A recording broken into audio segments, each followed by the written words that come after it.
You ever wonder how you can out-of-box thinking when you're in team groups? Well, I'm here to help you learn some techniques. I'm Dr. C with the Two Doc Minds.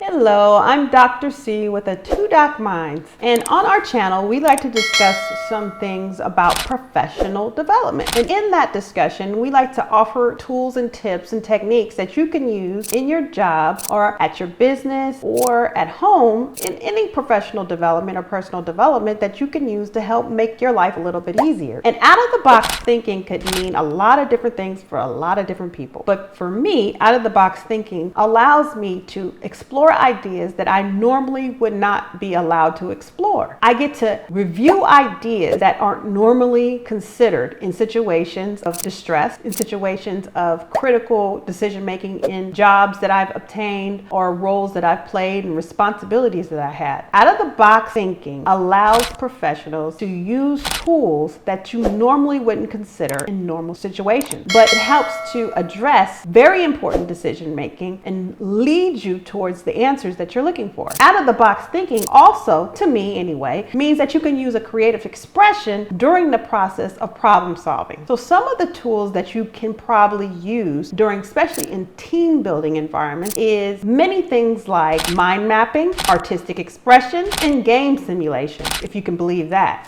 One of my favorites anyway is mind mapping. Mind mapping is a great tool where you can splash a whole lot of ideas about a problem that you're trying to solve onto a board. Typically nowadays people don't use boards or physical boards. They use a lot of digital equipment, different software or computers, and they use a program, a computer program, to organize different ideas in one space. This helps in team environments. For me anyway, this helps me to see all my options in one place. At least identify the problem and look at all the surrounding factors or impacting factors that help me to decide which way I'm going and which decision is best for me in that moment. Mind mapping is also allowing people like myself to tap into a creative spirit, meaning that you get to see and organize all your ideas in colors and shapes and any type of format that you want. It just releases the barriers of using a bullet list. It releases the barriers of you doing the traditional way of making a decision. So mind mapping to me is fun, especially in tense situations and in groups where communications can be very challenging. Mind mapping is risk-taking because it is not really a formal way of doing things. It's not as controlled as using PowerPoint presentations, or you can use them in PowerPoint presentations, but typically in PowerPoint presentations, there's usually a heading and bullet lists, and it's usually in an order that people follow. Mind mapping is a little bit all over the place. It can be more controlled, but it can also be all over the place. But it's full of colors. It's not as organized as most types of thinking. And it gives people the freedom to put their input in a different way. So mind mapping is a good decision or a good choice to have if you're looking for unique perspectives on out-of-the-box thinking ways to solve problems. Another one that I particularly like is learning from failure. Learning from failure is not necessarily like mind mapping, as learning from failure is taking things that have happened in the past that you have recognized were failures and using them as learning lessons for the future. So in group settings, this is taking like case studies or maybe examples in real life and saying, let's discuss these failures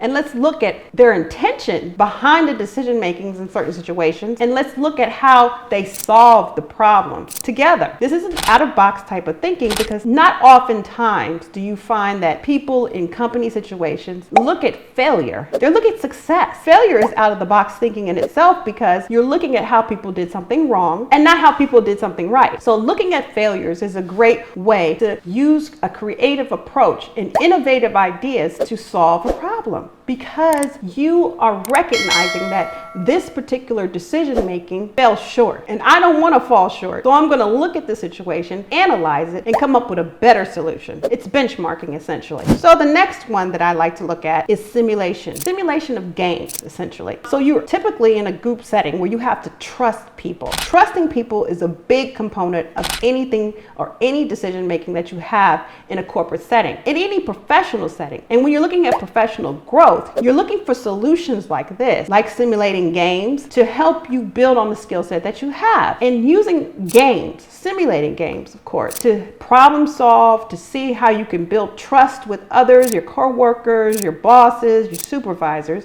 If you use simulated games, this lets you tap into some of the tools that you may or may not recognize you have. You have to learn to trust people. You have to learn to problem solve. You have to learn to build on your skills. You have to know your strengths, your weaknesses. Game simulation is so critical because it helps you to think outside the box. It helps you to solve problems that you don't have the tools for at the time. It helps you to learn how to adapt to changing environment. It's such a great tool to use. I recommend that you take this to your job and have team building exercises like building a ladder or climbing over, a bridge together or something of that nature. Creating some type of physical challenge or even a digital challenge. Playing a video game, a strategizing video game, will also help you to determine who you can rely on in your team at work and who you can't rely on. It's very important to identify, again, your strengths and weaknesses, and using game simulation is one of those great tools that can help you unravel that type of thinking. Out of the box thinking, if used correctly, can solve problems in organizations. Out of the box thinking can help leaders step out of their comfort zones and become the leader that they are looking to become. It allows you to be more of a free thinker, and it allows you to unveil the positive things about allowing boundaries to be lifted. Think and come up with solutions in stressful situations. I am Dr. C, and here on our channel, we like to talk about techniques and tools that help professionals break off those boundaries of trying to become the professional they envision themselves to become. This is a very important space to help you and myself discuss great ideas and how great ideas come about in just any given moment. I hope that you enjoy our channel. Please like, comment, and subscribe, and visit our channel very often for news and updates about what we're doing. I look forward to seeing you in the next video.